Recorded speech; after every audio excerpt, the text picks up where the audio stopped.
சேர்ந்து செதுக்குன ஈரநலம் இது பாறையா.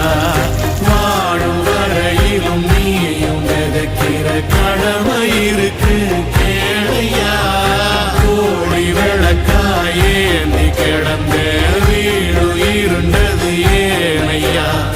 மாட விளக்கா நீயும் வரத்தா வீடு ஏங்கி இருக்குதையா.